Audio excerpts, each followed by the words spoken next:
Former Green Beret Bryan Mills is on board a train with his sister Callie when he spots two suspicious men enter his car and sit on opposite sides of the car. Bryan instantly knows the men are up to no good and are probably after him, so he thinks fast. He tells Callie to move to the back of the car and keep moving despite what she sees or hears. Callie is confused, but Bryan has no time. Bryan slowly approaches one of the men, and when he sees a gun, he attacks the man and uses his gun to kill the second attacker. Bryan battles the assassin as bullets fly, but he soon manages to restrain the man while a cop cuffs him. Bryan returns to his car but is shocked to see Callie lying lifeless after being hit by a bullet. Special Ops Deputy Director of the DNI Hart receives a phone call about the attack. Bryan returns home to his small town to spend time with his mother and father after the incident and to prepare for the funeral.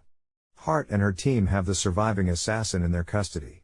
They have uncovered Bryan's military history and learn that he was a part of a mission to rescue an undercover DEA agent, Mike Hall, from drug lord Carlos Mejia, where Carlos's son was killed by Bryan. They now think that Mejia is after Bryan for revenge. Hart sees this as an opportunity to capture Carlos by using Bryan as bait. She sends two agents to meet with the assassin posing as lawyers. They claim to represent their mutual client, and the man swears he has said nothing to the cops about the incident. They don't believe he can keep his mouth shut forever and grab him, holding a cyanide pill to his mouth. The man begs for his life, promising not to talk, and the agents remind him his life is in their hands. Bryan attends the funeral service for Callie when he notices Hart, wondering who she is. Meanwhile, she has one of her agents install a bug on Bryan's cell phone at the home. Hart's agents alert her to a black van parked nearby the home. After the service, Bryan talks briefly to Kallie's friend Asha. He notices the tinted van parked outside and rushes out to confront it. But the van speeds away, throwing Bryan to the ground. Bryan tells his father that the men on the train were assassins sent after him, and he refuses to bring them into it as well. All this time, Hart and her team are listening in on the conversation. Bryan packs his things to leave. His father reminds him they cannot lose him as well, but Bryan must keep them safe. He then boards a bus with Hart's team tracking him. One side thinks they have a moral duty to let him know they are using him as bait, but Hart reminds them they know nothing about Bryan, and the only moral duty they have is to catch Mejia alive. They have their first chance in 10 years to do this, now that he is after Bryan for revenge. Bryan has a flashback to taking out Mejia's son. He travels back to his home, still haunted by memories of Callie. Later that night, two of Hart's agents pull up to keep an eye on him. A tinted van then stops a distance away, and armed men approach the house from the woods. A couple then exit the van and approach the house. Inside, Bryan grabs two guns as he watches his security cameras. Hart advises her team not to engage. The couple approaches the front door while the armed men break in through the back. Bryan swiftly shoots the couple, dropping them, then kills one of the armed men. The other tries to escape under gunfire, but Bryan manages to hit him before he can escape. The man dies before he can talk, so Bryan takes his cell phone. He returns to the home with an injured leg and quickly packs his things and leaves. He drives to a motel where he treats his wound. We then see Mike Hall at home with his daughter when he gets a call from Bryan. Bryan tells him about the attack on him and warns him to take his daughter and leave before men come for him. As Bryan sits there, he hears the cell phone he took from the assassin go off. It is a message clearly from Mike about the attack on Bryan. Suspecting Mike is a traitor, Bryan texts back asking for an address. Soon, Mike calls him pretending to worry about Bryan and asking him for his address. Bryan gives him a fake address, and soon Mike texts the cell phone. Listening to all of this is Hart and her team, and they also suspect that Mike is dirty. She has her team follow Bryan as he leaves the motel. Mike gets a text claiming the mission is complete. The following day, Mike is heading to his car when Bryan ambushes him, demanding an explanation for his actions. Mike confesses that he and his daughter's lives were threatened by the men, but Bryan loads him into the car. Bryan wants to know where Mejia is, but Mike only has a contact with his lawyer in New York, so Bryan decides to travel there. Bryan then notices a car parked a distance off. He takes off, and the car begins following them closely, but Bryan pulls ahead, jumps out with his gun, and shoots the man dead. Bryan moves Mike to the man's car, and they take off. Mike warns they will not get away from the cartel, and at that time another car tries blocking the exit, but Bryan drives through. Bryan takes Mike from the car as another van of men pulls up, but they're not shooting. Bryan and Mike enter a building and make their way down to the train lines. Bryan prepares his gun, ready to end his friend's life for his betrayal. Bryan tells Mike that Callie was smart and beautiful before raising his gun to Mike, who kneels. Mike again pleads to Bryan that his daughter's life was at risk, and he was forced, and Bryan lowers his gun with tears in his eyes, telling Mike to leave. Mejia's gangsters have caught up with Bryan, who shoots one of them dead. He then surrenders himself to the men, tired of running for his life. The men then take Bryan's cell phone and throw him into a van outside. Hart's agents arrive at the train lines and find Bryan's cell phone. The agents catch up with Mike, telling him the cartel took his daughter, and they can help him. They have Mike make a phone call to Mejia's lawyer with Hart's team listening in. Mike threatens the lawyer to contact his client about his daughter, or he will go to the cops. The agents then reveal that they are the ones that took his daughter, and now they have Mike red-handed. The lawyer then contacts Mejia's compound, requesting to talk, but learns that Mejia is on his way. Hart's team manages to trace the phone call and get the compound's location. Bryan wakes up tied to the ceiling of a barn, hanging by his hands. A plane soon lands, and Mejia is driven to the barn, where he comes face to face with Bryan. He reveals that he was the one who shot Callie on the train out of revenge for Bryan shooting his son. Mejia is not done with his revenge and plans to torture him. Bryan calls him a coward for killing an innocent girl. Just then, helicopters surround the compound, and armed agents begin closing in around the barn. The agents take out multiple armed men on their approach before cornering Mejia, who is holding a gun to Bryan's head. The agents hesitate as they want Mejia alive. Bryan disarms him but gets shot in the shoulder before he can kill Mejia. Bryan comes to in a hospital with Hart in his room. He recognizes her from Kali's funeral. Hart introduces herself to him. She is impressed with him and thinks he is wired to protect people like he did on the train. She adds that taking Mejia alive was vital to national security as he is intel they need. Hart then offers Bryan a job working for her. If he refuses, then everything would go away, but Callie would have died for nothing. Bryan joins her team and is preparing for his first mission. He is teamed up with agents John, Scott, Dave, and Rem, where his only job is doing close recon on a compound where a hostage is being held. Bryan is near the compound, but visions and the trauma of losing Callie torment him. Bryan gets to the compound and takes out a lone guard. He enters the compound and locates the room where the hostage is being held. John and the others are pinned down by gunfire, and John orders him to get the hostage. Bryan charges the room, taking out multiple gangsters along the way. One man is holding the hostage as a shield. Bryan sees the hostage as Callie and loses it, charging the man and almost beating him to a pulp. John and the other pull him off, revealing it was just a training exercise and he is going too far. Hart tells them he's still a work in progress. Meanwhile, in a diner, a senator is having a meal when he collapses from an apparent heart attack. John, Scott, Dave, and Rem are heading out on a mission to Ukraine to apprehend a gunrunner, leaving Bryan behind. He goes to speak with Hart, who tells him he is still a liability due to the trauma of losing his sister, but in time his wound will heal. They are then alerted to the death of Senator Wilkes. Hart plans to have Bryan work a desk until he is ready. He joins the team watching the Ukraine op from body cams, and his quick observations save Dave from a grenade. The agents apprehend the drug runner, and Hart's team connects with Mejia to get confirmation. Mejia is being held on a container ship with Agent Fearon, looking all beaten and bruised. CIA agent Clara steals a cell phone and reveals to Hart that Wilkes was murdered and gives a location to meet. She disposes of the cell phone, but a man who had been following her retrieves it. At the office, Bryan steals data about Mejia's whereabouts from the laptop. Hart then tells him to get ready as they have a situation. He boards a private jet with Fearon, Becca, and Hart. They are heading to the location to meet up with Clara and need Bryan to provide cover. Bryan is in position with a sniper rifle by dawn. Hart pulls up to the location. Bryan hears a door shut in the building beneath him and alerts Hart, but she sees Clara signal to her from a parked car. Clara reveals that Wilkes was poisoned by people who are now after her. Clara tells Hart to get in as they need to leave. Clara adds that Wilkes was killed because of intelligence she shared with him. Meanwhile, Bryan is racing after the car, rifle in hand. As they drive, Clara is suddenly shot, causing the car to crash. Hart manages to crawl from the car when she spots a man on a bike speeding away. Bryan races to cut off the shooter, and the two exchange gunfire, but the shooter escapes.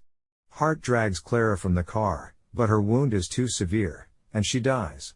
Bryan returns and realizes that Hart is hit, and they rush with her to a hospital. Hart manages to mention Clara's husband Harry Ward before passing out. The agents return to base, where Bryan had managed to capture the assassin's picture. Becca is with Hart at the hospital when Harry arrives. She wants his help with finding the men who killed Clara, whose last word was Fort. The word seems to ring a bell with him. Bryan is at home when Asha stops by to drop off some letters he had sent to Callie. She wonders why Callie was the only victim on the train and misses her a lot.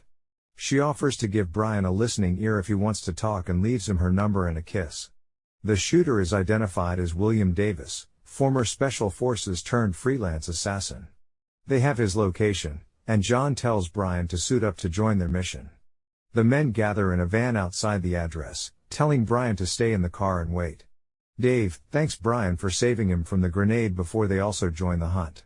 Hart wakes to see Harry at her side. He reveals to her that Fort could be Fortunata, a word he heard Clara mention a few times. John and Scott arrive at the front door and plant explosives to breach.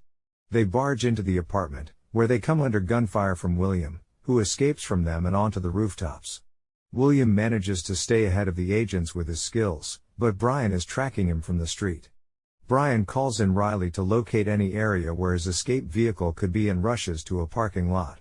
He cuts off William, who is trying to escape on his motorcycle, and knocks him from it. William fights back, and the two trade blows, but Bryan overpowers him and accidentally knocks him over the edge onto a car. They rush William to a hospital. Meanwhile, John and others enter William's apartment when they hear someone radioing to him asking for a sitrep. The agents radio to Bryan and Dave, telling them to look out for anyone who might come to finish off William. Bryan is monitoring the cameras when he sees 4 men enter the hospital and puts everyone on alert.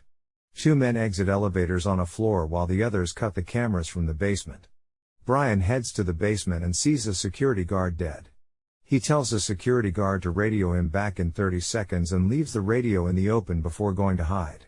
Soon the guard radios, and 2 assassins come to check, but Bryan cuts the power and knocks them both out. Dave is keeping an eye on the other 2 men but loses them. The 2 assassins kill 2 doctors and disguise themselves. They get to William's room and prepare to end him, but it turns out to be Bryan, who impales one and shoots the other. Hart and Bryan go to interrogate the 2 captured assassins.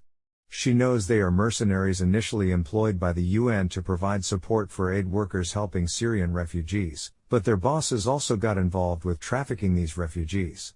She demands to know who ordered the hit on Wilkes and Clara, but when the men refuse to talk, Hart threatens to keep them at sea for the rest of their lives.